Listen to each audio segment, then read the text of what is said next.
Okay. Hi everyone. Good evening. Thank you for joining us on a Saturday evening. So I'm Anshali. I work in the content development and pedagogy research team at EI, in the English team. And today we are going to be looking at critical literacy. So I'll just go ahead and I'll share my screen.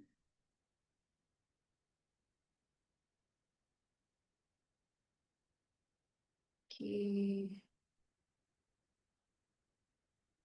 Yeah. Okay. So what we're basically going to focus on today for the next 1 hour is how English assessments can help build critical literacy skills. And the way that we're going to break it down and look at this is through four different topics. So we'll start with conceptualizing what critical literacy is and briefly skim it in the background of critical pedagogy, how critical literacy actually comes out of the movement of critical pedagogy. After which we're going to deep dive into assessments and how assessments can actually help to build critical literacy skills in students. In between, we're going to dabble a little bit in the reading strategy of inference, which we're going to see is very important towards development of critical literacy. Finally, we are going to look at other simpler ways that we as educators can practice, which is outside assessments, to help students build the skill of critical literacy. Please feel free to put down your questions in the Q&A section as we're going through the webinar. We do have some polls because I do want you to also share your views and interact with the content. We'll take up all the questions towards the end of the webinar. Okay. So here are some articles on MSG, which is monosodium glutamate, quite a mouthful, which we typically know as Ajinomoto in the Indian context. I don't know about you, but at least for me, while growing up, there was a lot of talk about Ajinomoto and how bad Ajinomoto is actually for your health. It's an ingredient that's typically used in Chinese cooking. So a lot of Indian Chinese restaurants also tend to have this in their dishes. The funny part is if you actually put a prompt on Google search asking very specifically, is Ajinomoto or MSG bad for you? Google does not give you that summary of responses, that AI overview that you usually get when you put prompts. It doesn't give you a clear answer on whether it's a yes or a no. So these are screenshots of some articles that I found when I put this prompt on Google, which very clearly puts it as, some articles which are saying it's bad for your health, it's not good for you, and certain articles which are challenging that view. They're saying it's okay for your health. It's been villainized for so long, but is that actually the case? On the top, you'll see two scientific articles. These are from two research journals. And below were some articles which I took off of some blogs. So what do you think? Based on just this information that is on your screen, which side of the debate are you on? So there's a poll on your screen. Why don't you go ahead and answer that? Just based on this screen alone, do you think MSG is good for us or is it bad for us? Or are you on neither side of the debate?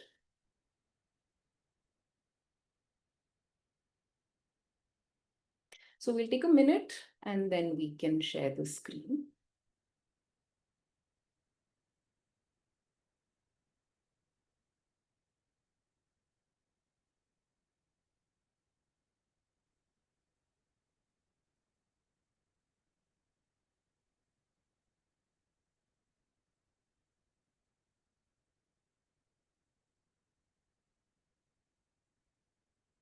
Okay, we'll take another 30 seconds.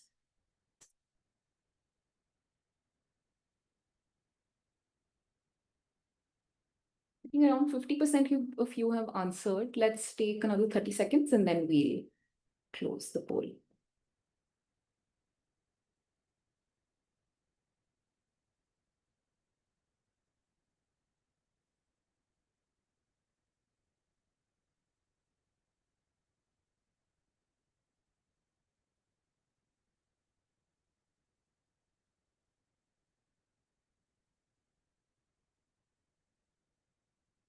Okay, I think let's go ahead and share the results of the poll on the screen.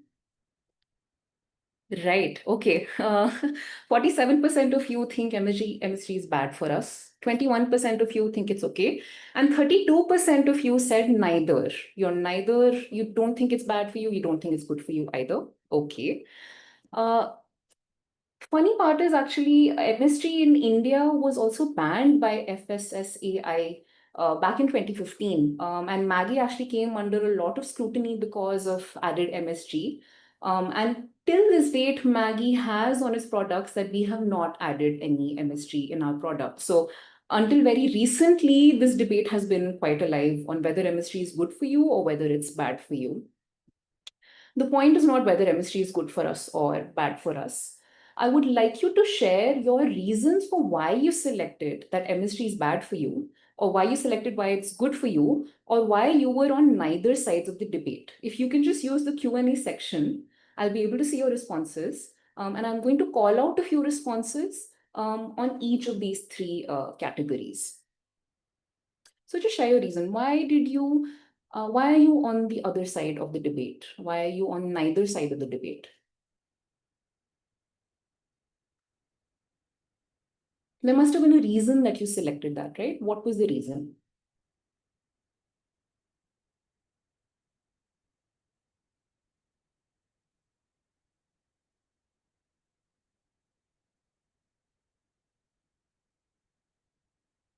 Okay, some responses are coming in. I've heard about the harmful effects of Ajinomoto, right? Yes. What about somebody who said that they're okay with Ajinomoto or MSG? Okay, one person says neither because they feel they're not educated about it enough. All right, fair enough. One person says, I think MSG is bad because some of the doctors also suggest avoiding MSG, right? One person says, I'm on neither side because excess of anything is bad, so avoidance is the safest route to go. Okay. I think most of you have shared the reasons that we've also seen other people share when this debate typically comes up. Um, some people think it's bad because, first of all, it's a research-based journal that actually showed that MSG was bad. Doctors are saying that Ajinomoto is bad for you, right? Personal experience, some people say that I have seen a relative who suffered MSG, who's consumed MSG and suffered from it. I've heard people around me say that it's a bad thing, right? Some people who say that is okay are also looking at maybe the sources of the article. They're saying that the article that you had shown for the okay one was very recently published in 2025. So safe to assume that that is the latest information we have on the debate. Others might say that if everyday foods seem to have it, then I think it's okay for us to assume that it's safe, right? Or if MSG was dangerous for us, it would have been banned, like it was banned by the Food Authority of India. Um, Also, the negative articles don't say whether the link is a causative link. Does consumption of MSG cause you to have any negative health outcomes? Right? Same way, the people who are on neither side of the debates might have said, I don't have enough information. I'm not educated enough. I need to read the content of these articles to know where I stand on this debate, right? I want to do my own research outside the content that you have shared, because what if what you are sharing is a biased view on the debate itself, right? The sources of both sides are unclear to me. Who are the authors of these articles? And like one person already mentioned, I don't think it's bad or good. It depends on how much of it you consume, right? So people have reasons for why they think something is good for them or bad for them. This is the skill of evaluation that people are applying. And when they evaluate in very different ways by using different decision-making strategies, right? So, what is the kind of pattern that is emerging in these responses? Now, some of the audience has also shared. So, if you look at the ones that are highlighted in red color, what is the source of this decision making? The source is research based. One of the articles was very recently published. If everyday foods seem to have it, it's okay to assume it. Are these people looking at the evidence in the article to make the decision? No. These are people who are using proxy parameters. They consider legitimacy as a factor to decide whether something is good or something is bad, right? Look at the ones that are highlighted in blue. These are the three responses that are highlighted in blue. What do you think is the source of decision making here? And we'll raise a very quick poll for this as well. These three responses are, I have seen relatives suffering from consuming MSG. I have heard people around me say that it is bad for us. MSG is neither good or bad. It depends on how much MSG you consume. What is the source of decision making that we are seeing over here? Let's raise poll number 2 on the screen and have people select. Do you think these people are looking at the text evidence or analysis of the content, or are they using their prior knowledge or their personal experience, or they are not engaging with the matter at all?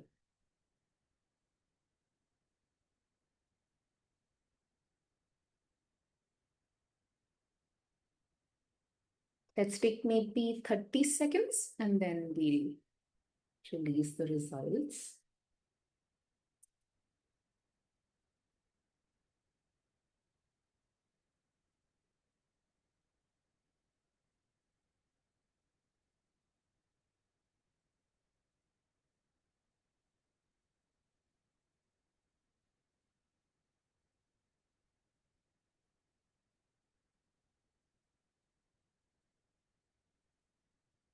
Okay, another 5 to 10 seconds maybe.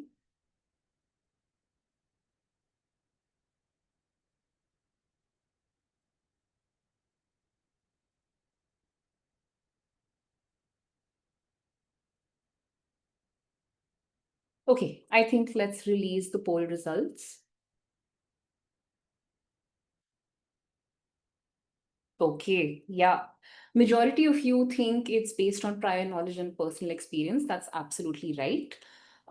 These are people who are engaging their own prior knowledge and what they have experienced about Ajinomoto or MSG to make the decision on whether it's good or bad. They are not using text evidence. They're using only their prior knowledge, right? Okay. Let's look at another box of response, the category, which was it is better to err on the side of caution rather than take the chance. Okay, so these people are saying, I don't know whether MSG is good or MSG is bad. I'd rather not consume it at all because that way I am safe. What is the source of decision making here? No engagement. So these are people who are not actually engaging with the matter at all. They've just decided to not take a decision because weighing the pros and cons is too much of a cognitive effort, right? Lastly, the ones that are in green color are the people who are using text evidence or content analysis to decide or evaluate something. So negative articles don't say whether the link is causative. I need to read the content to decide where I stand. I want to do my own research besides this to form an objective view. The sources of both the articles of both the sides are unclear to me, right? So these are people who are using text evidence and content analysis. Now, the point of this is not to villainize certain ways of making decisions and certain other ways. It's to understand that evaluation also happens in different ways for different people. What critical literacy would ask you to do is to look at the green parts. Use text evidence or content analysis when you make an evaluation on something. Add on your personal experience or the proxy parameters where it's relevant, but your base must always be text evidence or content analysis. And if you look at why we should not rely on just proxy parameters, why thinking about legitimacy of sources is not enough. Because in the digital world, in the media, articles are still going around saying that there's fake news on the social media. The media is not covering certain topics in a holistic manner, or they're spreading misinformation. Research is being misrepresented in the news, right? So the main question is, should we blindly trust institutions and respected sources to always act in the best interest of every citizen? Not only is that humanly impossible, it's also something that we are not expected to do. As citizens who are consuming information, the responsibility is on us to consume it with critical analysis. And so that's exactly why our students need critical literacy to be able to grow up and successfully navigate a digital world which is overwhelming them with information. And critical literacy comes from the movement of critical pedagogy. Maybe for some of the educators here, these are names that they are familiar with. These are some very foundational names for me, at least in the education sector. By no means is this representative of the entire field of critical pedagogy, but I think it's relevant when we talk about critical literacy, right? So John Dewey, sometime in the 1930s, spoke a lot about student-centric education. And that's when the idea of the student being the center of education became very important. So in his book, Experience and Education, the main idea that he's trying to drive home is that students need to construct knowledge actively by experiencing the world, by reflecting, and by solving problems. And all of these have to happen continuously in the education process. Then comes Paulo Freire into the critical pedagogy field, usually considered the father of the field as well. So he actually spoke about rote memorization way back in 1960s in the Brazilian education system, where he said, we need to move away from the banking system of education, which sees students as just passive receivers of information and the teachers as the authority of information. And the teacher is just filling the student with knowledge and information with barely any construction or engagement by the student. So he said, let's move away from this banking system and let students co-create this knowledge with the teacher. And he also laid down certain methods like the dialogic method, where you actually have discussions, you talk, and that's what helps students frame an understanding of a concept. And then you have Bell Hooks, who's also a very well-known figure in feminism.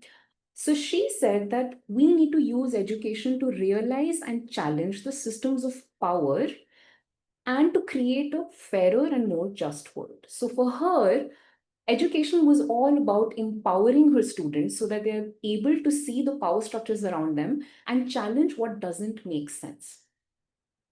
So while all of these theorists had kind of different approaches to education, their main message seems to be the same. Students need to know how to think for themselves, and the way that they can do this is by applying critical literacy.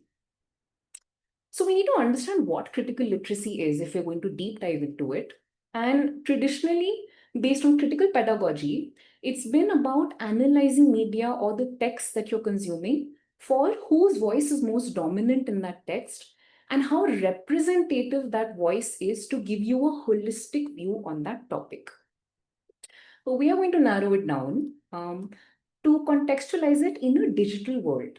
In that context, critical literacy is media and information literacy with an emphasis on critical evaluation.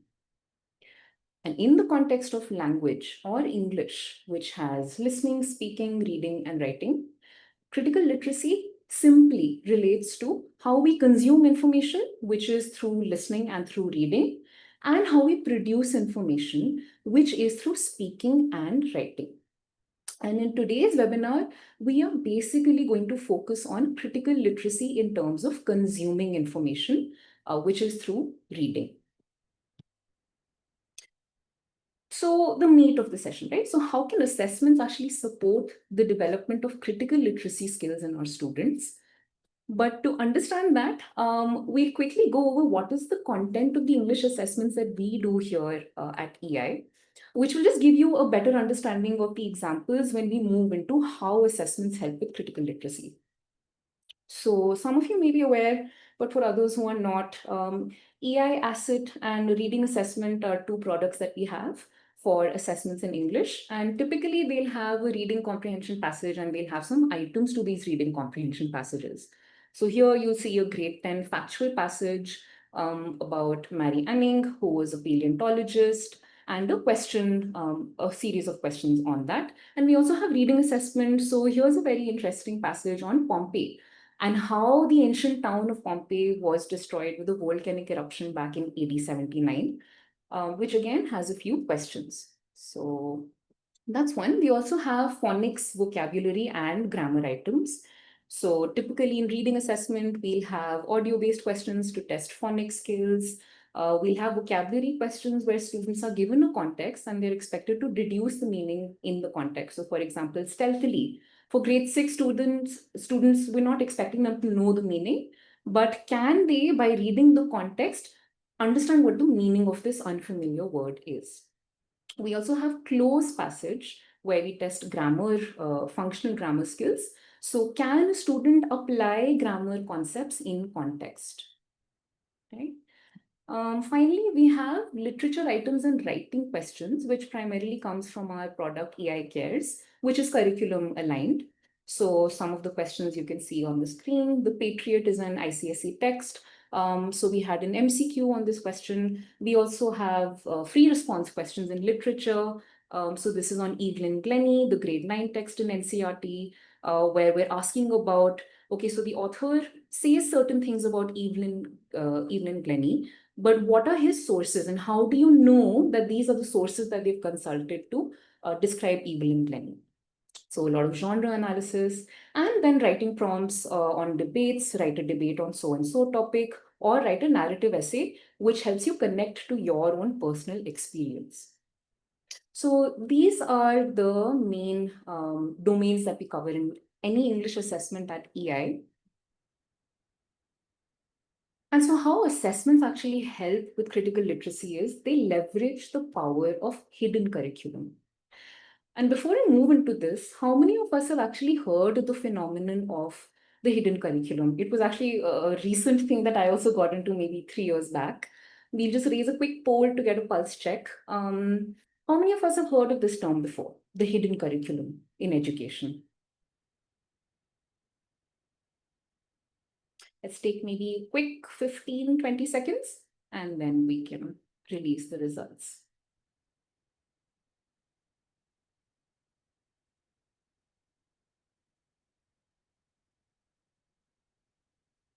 Folks who are selecting yes, can you also just very quickly give an example of hidden curriculum, what you understand by hidden curriculum?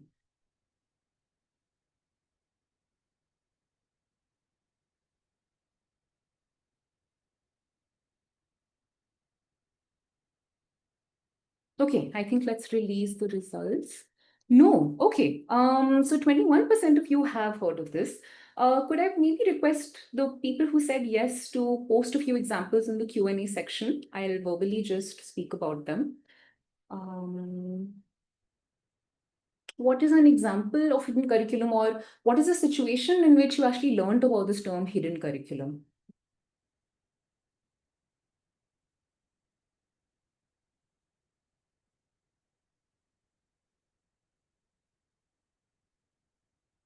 Okay, I can see some soft skills, values taught at school without being formally taught. Exactly, values, implicit lessons, self-management, something that is taught implicitly, not something that we actually teach to students.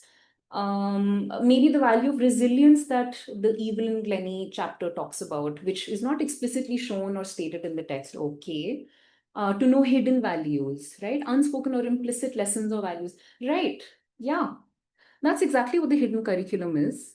And it's what students unconsciously learn every time they are exposed to something. So that's not just in lessons, even in assessments. When students read something, they're learning. So learning doesn't stop just at reading a passage or being in the classroom. It happens everywhere all the time, right? Which is a scary thought because that puts so much responsibility on us as educators on what we're exposing the students to. Usually the hidden curriculum has been seen in a negative light. So things you should avoid, don't have stereotypes or bias in your questions or your lessons because students will inevitably learn those too. But there's also a positive effect that the hidden curriculum can have because this means the students unknowingly are also learning facts, which are the knowledge pieces. They're also learning new perspectives, which is a different mindset or a way of looking at things, and problem solving behaviors, which are the skills that they apply to answer a question when they attempt an assessment, which means the more that they attempt an assessment, the more learning is happening for them, which was not actually intentional from an assessment point of view, right? And so this is how English assessments actually help to develop critical literacy skills. Number one, the passages. The passages provide students an exposure to a variety of subjects or domains, genres, and contexts. So, for example, in any given asset or reading assessment paper, we would have different types of passages. One would be like a poem. So, this is a poem on fairy necklace for a grade 4 student, which has a lot of visualization, a lot of magical, fantastical elements to it. It's a fairy tale based theme. Then you'll also have factual passages. So this one is on grade 5, which is about a house that was made out of plastic, which was actually new for a lot of students also when we had gone and asked them about these passages during our asset observations.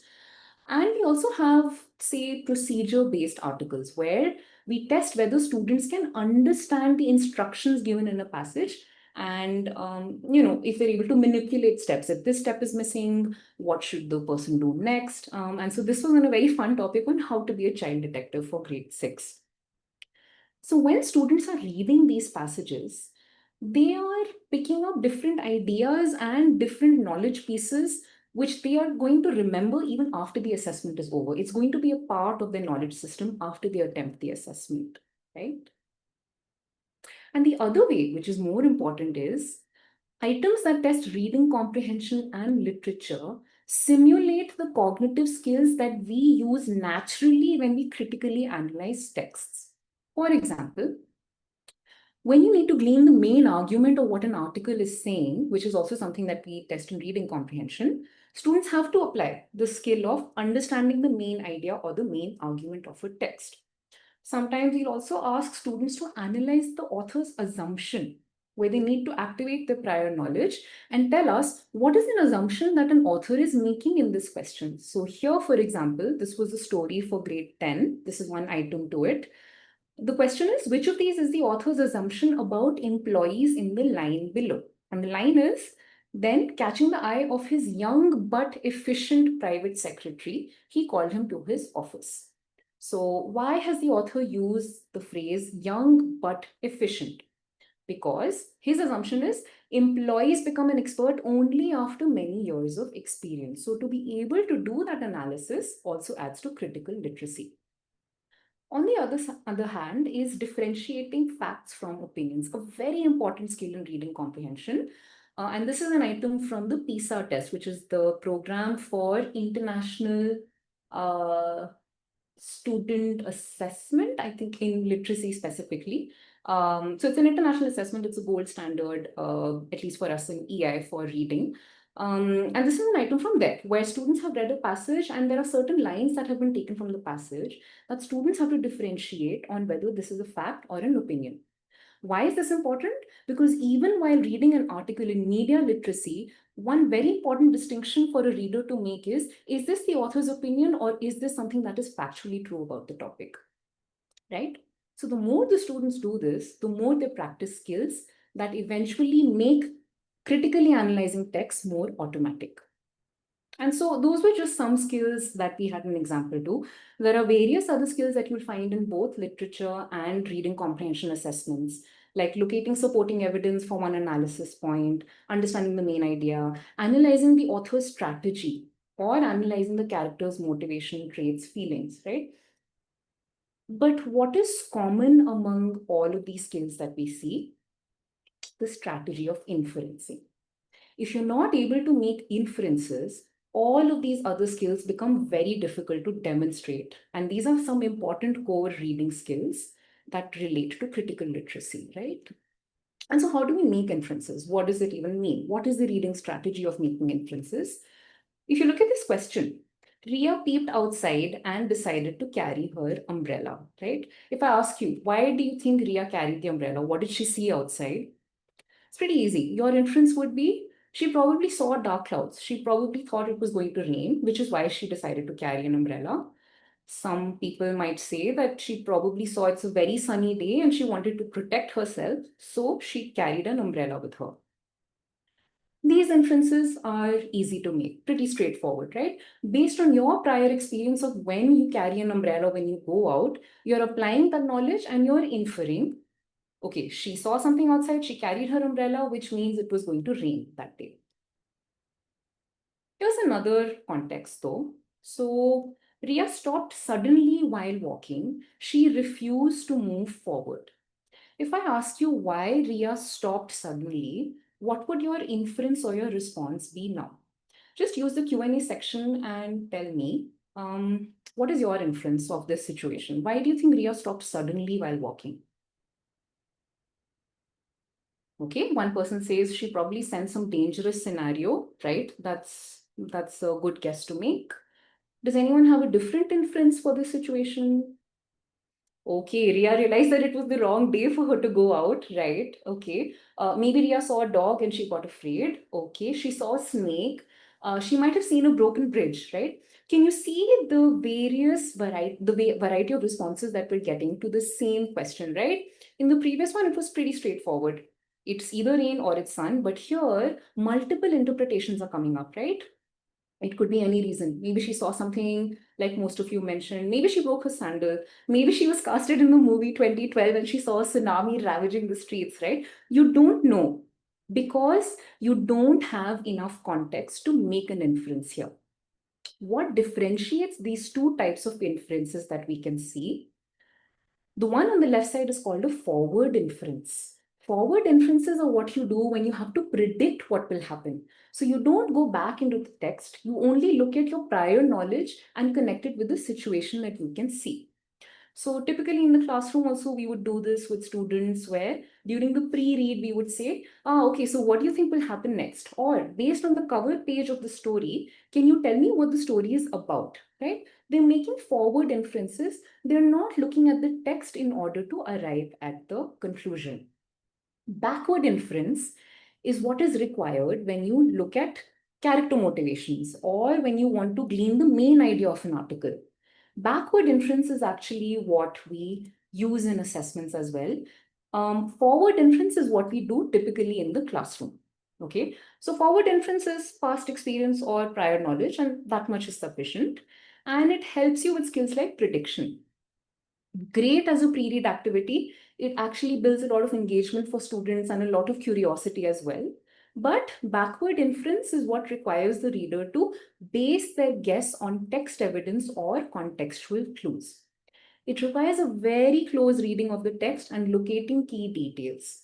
And almost all assessments will require this type of inference, not forward, but backward inference, right? Which one do you think students typically struggle with?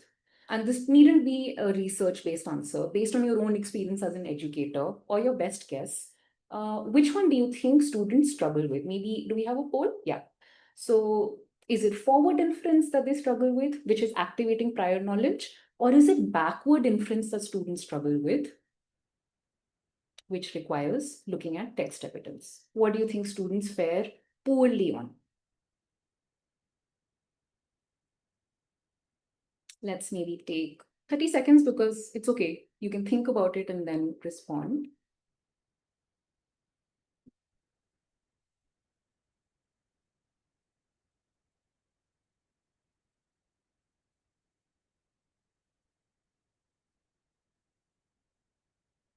Okay, let's take another 15 seconds.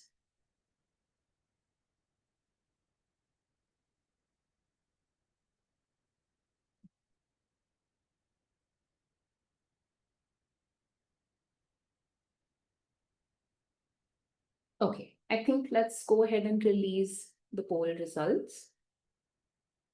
Right, majority of you think it's backward inference.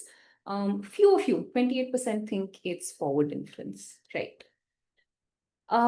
It is backward inference indeed, that students mostly struggle with. And this is something that we've seen in research, but we've also seen replicated in the asset data that we deal with. So let's go through this example that's on your screen. This is a grade 3 question.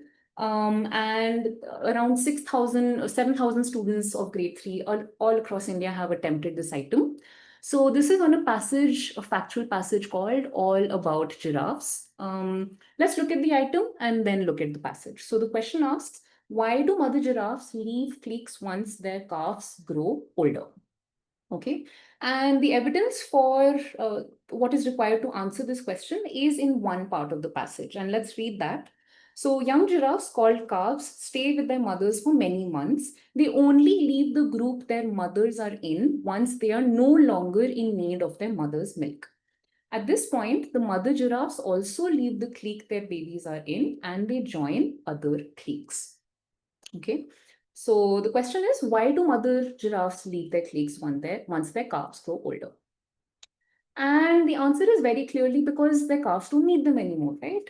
The mothers leave once their calves are independent and they've grown and they've left the group, after which the mothers also leave their group. So this is a very straightforward sort of question, and it's actually direct recall. But what have students done? Look at option D. Look at the selection for option D. It's almost 28% of 7,000 students. Option D is because they want to join groups that have other mothers, right? So what is happening here? Why are students selecting option D? There is nothing in the text that mentions that calves leave because they're looking for other mothers, because their mothers have abandoned them, right? The text does not say that the mothers leave the group because they're looking for other mothers to join or to have company with, right? It seems students have activated their prior knowledge. It's possible that they've seen, they've thought about the mother giraffe as, somebody who's lonely because their calves have also left them. So now they're also looking for other company, which would be other mothers who have also left their calves alone. So prior knowledge is something that students use across different skills. And it's actually an error that we also try and capture in our distractors when we design our multiple choice questions. So using prior knowledge, activating prior knowledge is not the problem in inferencing. That actually comes very naturally to students, and it's a very easy reading strategy to rely on. The issue comes in when students have to look at text evidence.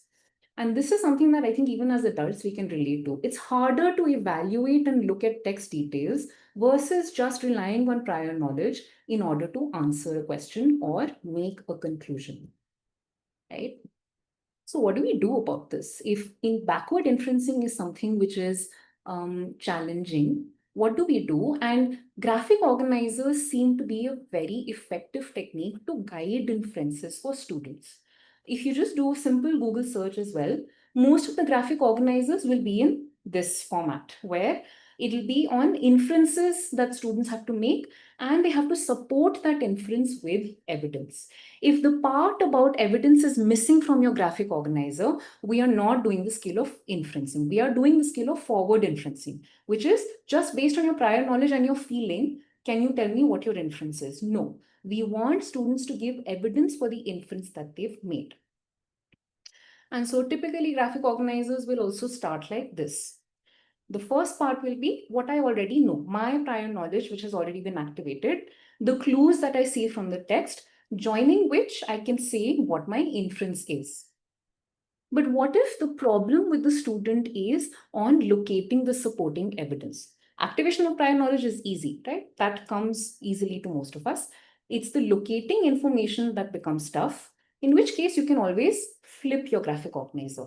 So you start with, or you give students very specific moments or lines or details that you want them to focus on and tell them specifically, what do you already know about this? The specific phrase that we have in the story, and then ask them to make the inference.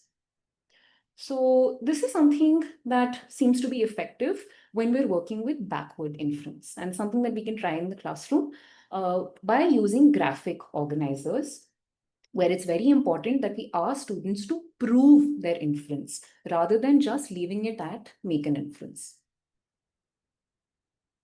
Okay. Switching gears a little bit. So another way that assessments actually help with critical literacy is the scenario-based assessments, a very specific type of assessment which employs the pedagogy of problem solving to test critical literacy. So this is typically what happens in international assessments like PISA, where they'll give you a scenario. So this is a chocolate scenario where there are two friends who are discussing what they could gift to their mother for Mother's Day. And the idea of gifting dark chocolate came up. So Aji was hesitating because, chocolate has been known to be unhealthy. But Amal says dark chocolate may be okay for our health, right? So they do a quick Google search and they come across 2 articles. So this is the kind of scenario that they put, and usually they'll have paired passages, and this is an example of argumentative text in paired passages, which are giving 2 different views on the same topic. So one is about, is dark chocolate bad for your health? Here's the evidence. This is what we know. And is chocolate actually good for you? So neither of the texts are against each other. They are just making very different points on the same topic. They're offering very different perspective on the same topic. And students will typically answer items to each of these passages separately, which also helps them comprehend the passage better. This is something that we do in reading assessments as well. Mm. And then finally, they are expected to compare and contrast the text to solve problems. So this item, for example, requires students to access knowledge from both the texts in order to answer the item. And another thing that scenario-based items can do is simulate a real-life problem to encourage the transferability of the critical literacy skill. So here, this is a picture of an Amul dark chocolate.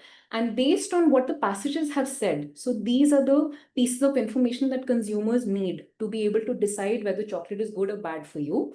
We need to use that information and drag and drop the boxes on what is relevant for this wrapper to have. If you have these 5 boxes of information, determine the relevance of information and what should be added to the wrapper.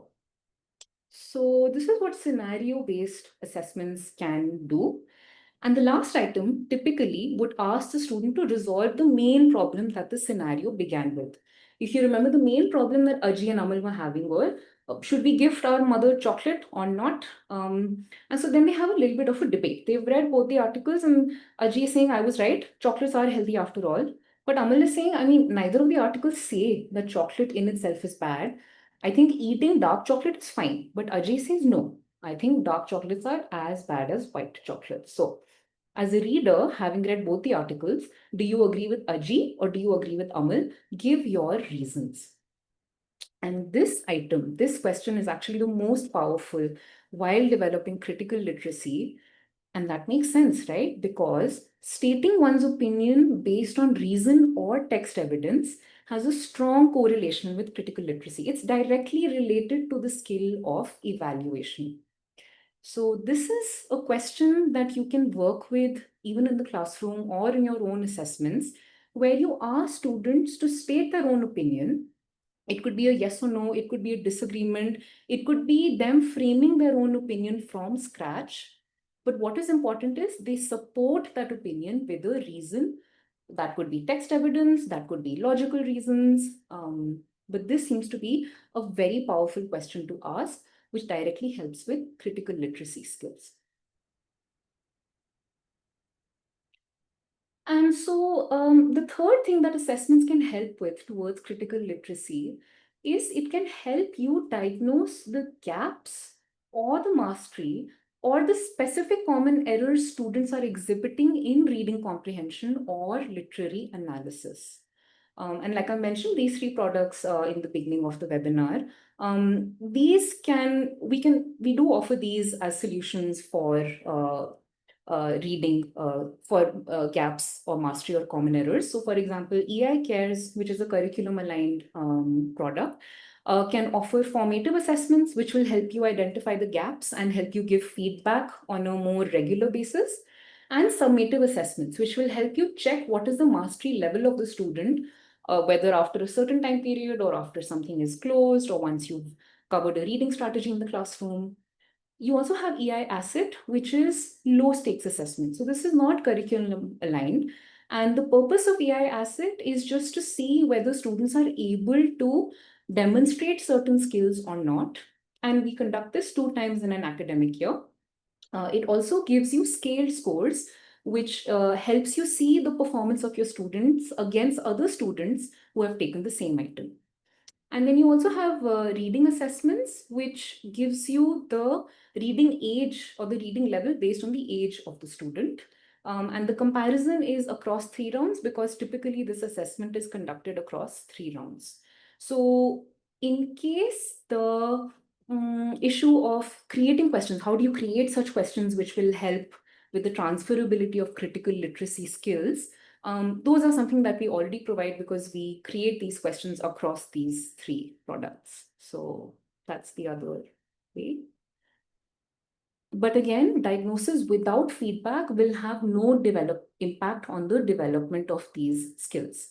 So even if these assessments are done, it's very important to give feedback to the students on these items. And in EI ASIP, we do provide the solutions as well, which you can take back to the classroom, which will then encourage the literacy skills turning into actual skills and not just getting demonstrated in the assessment. So just to cover the big ideas that we just talked about, how assessments help with literacy skills development is, number one, good passages expose students to new knowledge, skills, and mindset. Certain skills that are tested in comprehension and literature can help students to practice these critical literacy skills.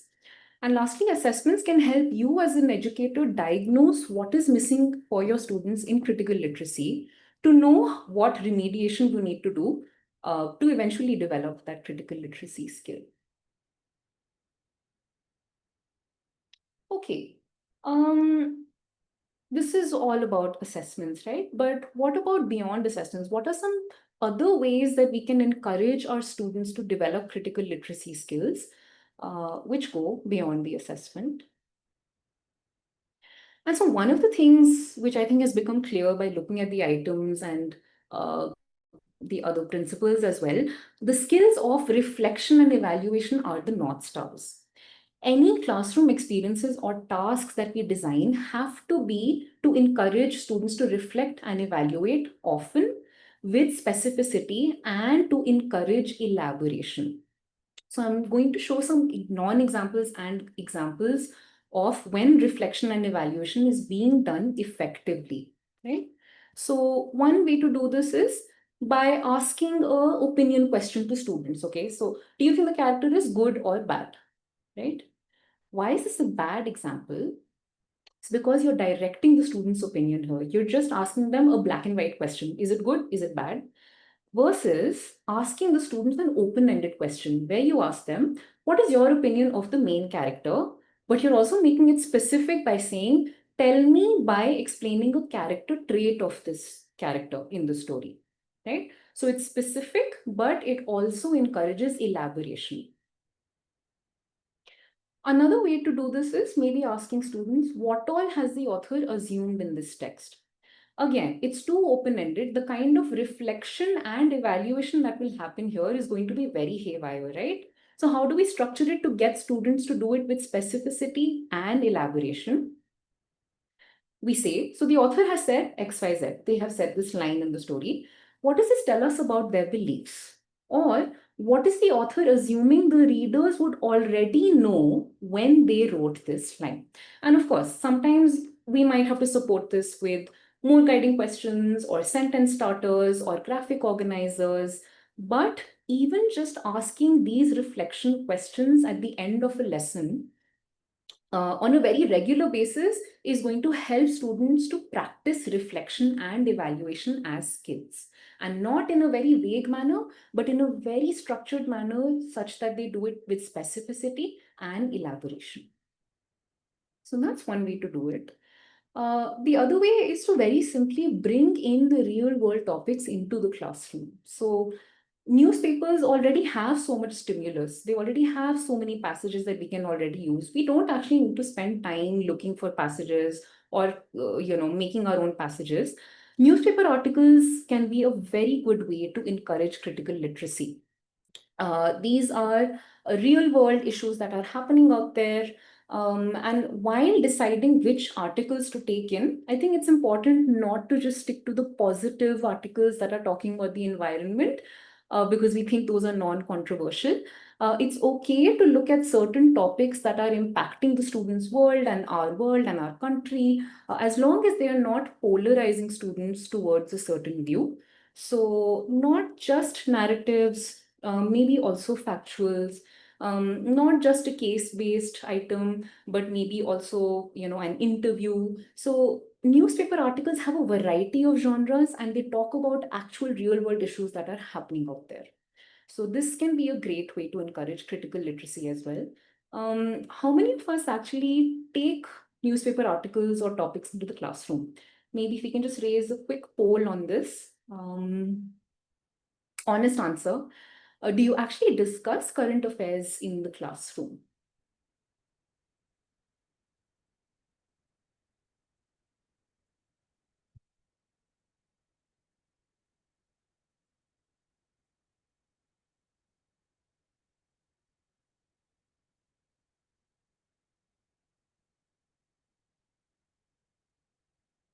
I think as educators and teachers, sometimes we want to, but there are external constraints as well. Um, but yeah,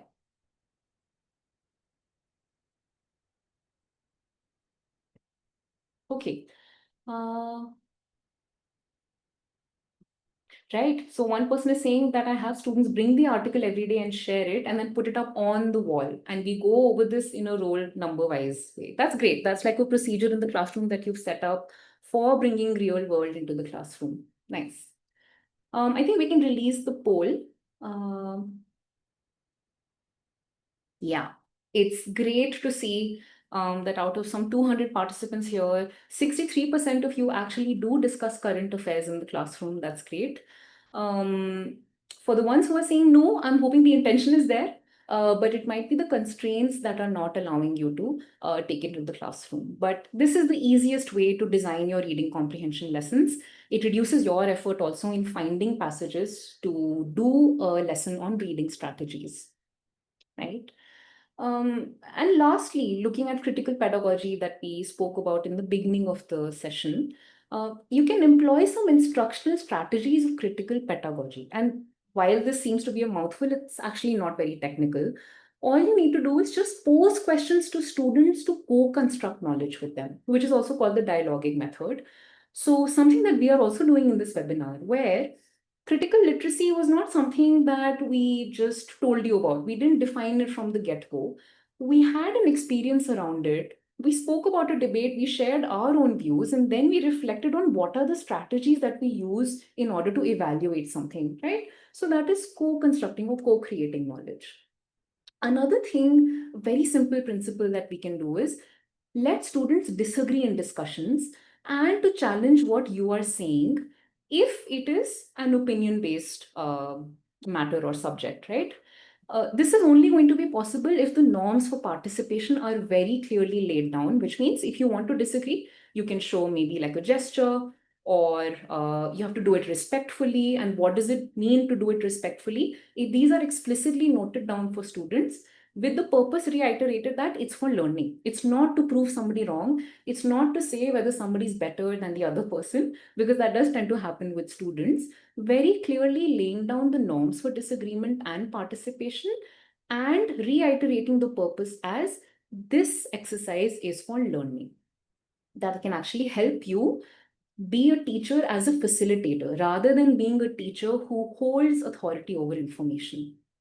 The other thing that we can do is pose reflection questions at the end of every lesson, which can help students to reflect on what they have learned and to build a more intimate relationship with the knowledge that they're constructing. So this has to do less with the content of the lesson and more to do with the experience of the child. For example, if there has been a group activity as part of the lesson, we ask them, how was your experience as the group leader? Or where did you struggle when you were working with somebody else on this project? These help students to do learning as experience, which is also a principle of critical pedagogy. Finally, highlighting moments of social justice and empowerment in the classroom can actually help education become a way to transgress social power structures, something that Bell Hooks talks about, right? As simple as, hey, thank you for helping Varsha complain about the bully in the classroom, or it's good that you complained about the bully in the classroom. So this is a very small example, but just to say that moments of social justice and empowerment also happen in the classroom. And the more you call it out, the more students are also going to see those moments around them in their environment. So these are just some ways that we can very simply encourage students to think critically, which is outside assessments. So yeah, that brings us to the end of our time together. If there are any questions, we can actually have those questions in the Q&A section. We would love to have your feedback as well on this session. So please do scan the QR code and give us your valuable feedback. In the meantime, we'll keep this online for another 5 minutes to take any questions in the Q&A section. And if I think that's relevant to the group, I'll just respond so that everyone can see the question and the responses. But thank you. Thank you for joining us today.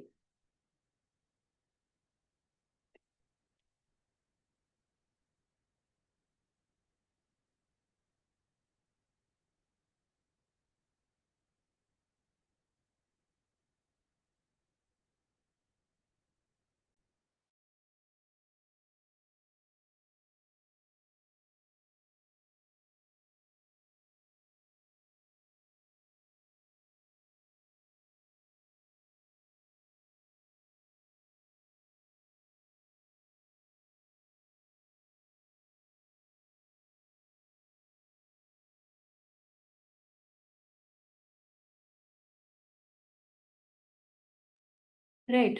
You will also get your certificates of attendance on this webinar based on your inputs on the feedback form. So do make sure that you filled out the feedback form and shoot any questions that you have in the Q&A section. Thank you.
Right. So there's one question that I think the entire group might benefit from, which is on discursive passages and data-based passages, which I believe is a very CBSE genre of passages. What objectives would you keep in mind while preparing questions to such passages? I think for any passage, it's important to understand what is the purpose of that passage. So in discursive passage, it's a very peculiar sort of a genre where the author is not giving you the main idea straight off. They're going into different directions, and it's not very clear what the main idea is. So definitely we want to ask the students what the main argument of the author is in a passage like this. Whereas in a data-based passage, you want to test the skill of data interpretation, which is a reading comprehension skill. So we should definitely have some questions around whether they've interpreted the data that has been presented, have they understood the recommendations that can be applied based on the data? So I think those would be important when you look at discursive or case-based passages. Yeah. Thank you. Okay, and for the other questions that are coming in, I think we will send maybe like an offline response to these. Yeah, because we're at time now. Faiz, would that be okay? We can just maybe send an offline response for these questions. Yes. Yeah, okay, sure. Thank you so much. Thank you, everyone. Have a good evening. Have a good Saturday evening. Yeah, thank you.